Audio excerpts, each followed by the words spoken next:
Happy new year. और पूरे संस्थान की तरफ से, पूरे प्लेटफॉर्म परिवार की तरफ से आपको ढेर सारी शुभकामनाएं नए वर्ष की। और हम उम्मीद करते हैं कि नया साल आपके जीवन के लिए बहुत बेहतर साबित होगा। और समय भी अभी अच्छा है, लगातार आपका एग्ज़ाम आगे है, फॉर्म भराया जा चुका है। कोशिश करना है कि इसको रिजल्ट में कन्वर्ट करके आप एक यादगार साल इसको आप बना सकते हैं। तो सबसे पहले तो अभी एग्ज़ाम आपका चल रहा है। जो स्टूडेंट एग्ज़ाम दे चुके हैं उनसे भी हम फीडबैक लगातार ले रहे हैं, और जिनको आगे एग्ज़ाम देना है तो वो बिल्कुल नज़र अपना बना करके रखें कि अभी जो डेली बाय डेली एग्ज़ाम हो रहा है, किस तरह का क्वेश्चन उसमें पूछा जा रहा है। और थोड़ा सा आप अटेंशन रहेंगे, थोड़ा सा आप ध्यान अच्छे से दे देंगे पैटर्न पर, तो हमको लगता है कि कम से कम 3 से 5 नंबर एक्स्ट्रा आप बढ़ा सकते हैं, या उससे भी ज़्यादा आप मार्क्स बढ़ा सकते हैं। यहाँ तो 1 नंबर का अंतर पड़ता है तो हज़ारों स्टूडेंट रैंक में ऊपर से नीचे हो जाते हैं। 5 नंबर 10 नंबर तो बहुत मायने रखेगा। और आप देख रहे हैं कि क्वेश्चन किस तरह का पूछ रहा है। बहुत ज़्यादा टफ क्वेश्चन अभी नहीं पूछ रहा है, बहुत ज़्यादा आसान भी नहीं है, मॉडरेट इसको बोल सकते हैं। और ये 100% पीछे जो आपका 2015 में जो वैकेंसी आपकी एनटीपीसी की इससे पहले आई थी, समझिए कि 100% वही पैटर्न को अभी फॉलो किया जा रहा है। आपका ग्रुप डी उसके बाद एग्ज़ाम हुआ, या एएलपी एग्ज़ाम हुआ, रेलवे जेई एग्ज़ाम हुआ, तो इसका स्टैंडर्ड बनिस्पत पिछले एनटीपीसी का ज़्यादा था। लेकिन आपका एनटीपीसी का जो पिछला स्टैंडर्ड था, यानी कि ग्रुप डी से भी इसका लेवल आप कम मान करके चल सकते हैं। उसी तरह का तत्काल अभी तक क्वेश्चन पूछा जा रहा है। मे भी कि आगे चल करके थोड़ा थोड़ा ट्विस्ट करे। और अगर हम क्वेश्चन पर डिस्कस करना चाहेंगे सब्जेक्ट वाइज, तो आप ये मान करके चलिए कि सबसे पहले तो मैथ, चूँकि मैथ स्कोरर पेपर सब दिन से रहा है, अगर कंसेप्ट क्लियर है तो इसमें 100% मार्क्स आप ला सकते हैं। और जिस तरह का क्वेश्चन पूछ रहा है तो निश्चित रूप से 30 में 27, 28, 29, 30 मार्क्स आपको लाना चाहिए, जिस तरह का क्वेश्चन पूछ रहा है अभी। तो आज हमारे साथ हैं पीके सिंह सर, मैथ के एक्सपर्ट।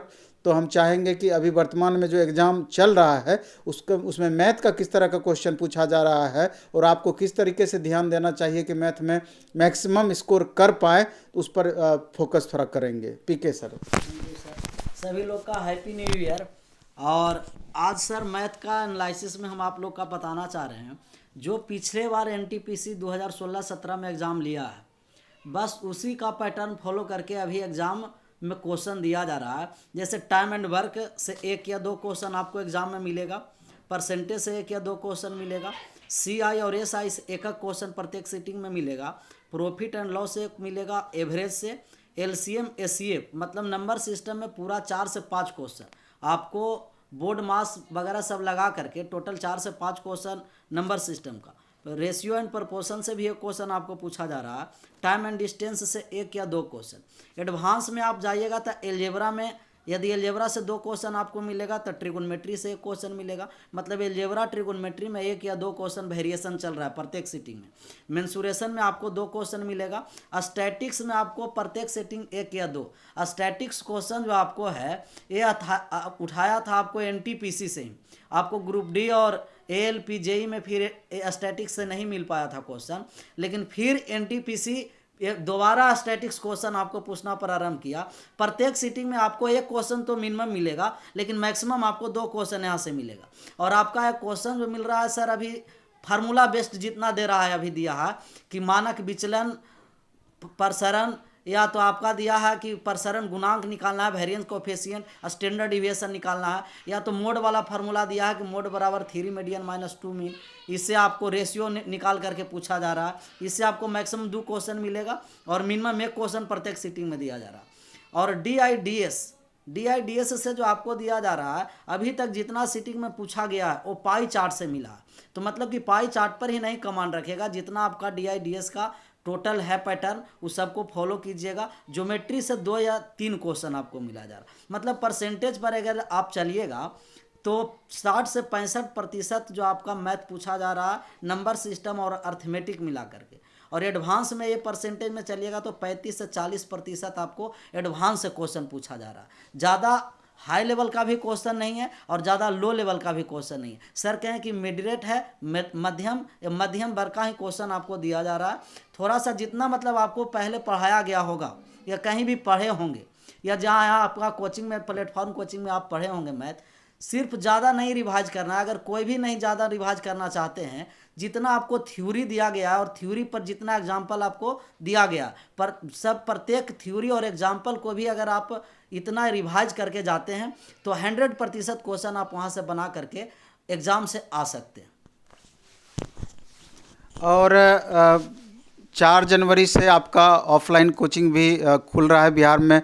बिहार सरकार का ऑर्डर आ गया है, तो 4 जनवरी से जो बच्चे पटना में अभी रह रहे हैं या पटना आना चाहते हैं, जिनको आगे ग्रुप डी का भी टारगेट है, एनटीपीसी का भी टारगेट है, तो आराम से आप पटना आ सकते हैं। और यहाँ पर हमारा जो अपना हम व्यवस्था किए हैं कि कम से कम एनटीपीसी एग्ज़ाम तक, जैसे मैथ टेस्ट, रीजनिंग टेस्ट, इसके अलावा science test, static GK plus current affairs का स्पेशल टेस्ट, 8 सेक्शन का भी टेस्ट, तो हाँ हम ऐसा कर दिए हैं कि जिस तरह का क्वेश्चन अभी पूछा जा रहा है कंप्लीट उस पैटर्न पर बेस्ड टेस्ट का भी हम रेगुलर व्यवस्था कर दिए हैं, डेली बाय डेली। उससे आपको मैक्सिमम लाभ होना है। इसके अलावा ग्रुप डी का जो स्टूडेंट तैयारी करना चाहते हैं, तो 9 जनवरी से ग्रुप डी का भी टारगेट बैच यहाँ पर स्टार्ट हो रहा है, जो कि 2.5 से 3 महीना तक, 2.5 महीने तक चलेगा और अच्छी तरीके से समाप्त हो जाएगा। इसके बाद जो स्टूडेंट नए सिरे से तैयारी करना चाहते हैं, तो वो फाउंडेशन भी 9 जनवरी से आपका स्टार्ट हो जाएगा। ऑनलाइन टेस्ट अलग आपका चल रहा है, ऑफलाइन टेस्ट अलग चल रहा है। तो इस तरह का व्यवस्था किया गया है कि आपको एनटीपीसी और ग्रुप डी तक कोई प्रॉब्लम नहीं होना है। हर तरीके का, जिस तरीके का आप रिवीजन के लिए क्लास करना चाहें वो आपका उपलब्ध रहेगा। बाकी सब्जेक्ट वाइज तो क्लास आपका चलेगा ही चलेगा।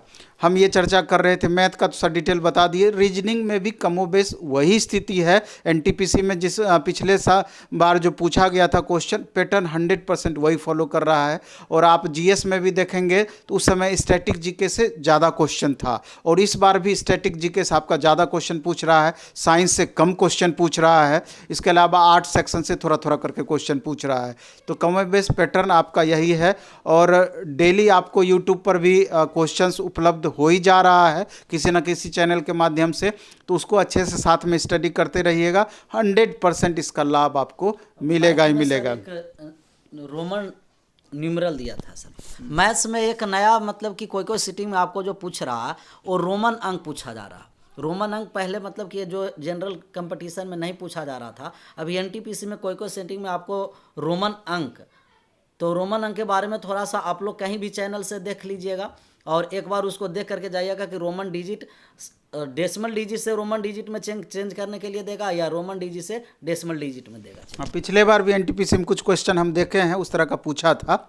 और एडवांस 30 to 40% लगभग पिछले बार भी एनटीपीसी में पूछा था और फिर इस बार आपका पूछ रहा है। और हम पिछला वीडियो आप देखिएगा, जो 1 सप्ताह 10 दिन पहले सब भी हम वीडियो बनाए थे, हर वीडियो में ये बात हम मैथ के बारे में बोलते थे कि 30 to 40% क्वेश्चन आपका एडवांस मैथ से रह सकता है, बाकी 60% क्वेश्चन आपका अर्थमेटिक सेक्शन से रह सकता है। और उसी तरह का क्वेश्चन पूछा जा रहा है, इसका लाभ आपको उस हिसाब से लेना चाहिए। और एडवांस में अगर जिन स्टूडेंट को ज़्यादा प्रॉब्लम हो तो पीके सर का ही शाम में 7 बजे से 8 बजे Monday to Friday live classes advance का स्पेशली चल रहा है, तो आप वहां से भी उसका लाभ उठा सकते हैं।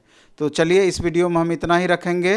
धन्यवाद। खूब अच्छे से पढ़ाई करिए, खूब मन से पढ़ाई करिए और नया साल आपके लिए यादगार बने, उसके लिए आप दिन रात एक कर दीजिए और एग्ज़ाम तक कम से कम 12 घंटा, 13 घंटा, 14 घंटा का रूटीन फॉलो करने का प्रयास कीजिए। अगर इतना आप कर पाते हैं तो 100% गारंटी है कि आपका रिजल्ट नहीं रुकेगा। कल पुनः हम एक नए वीडियो के साथ आपके सामने उपस्थित होंगे। धन्यवाद।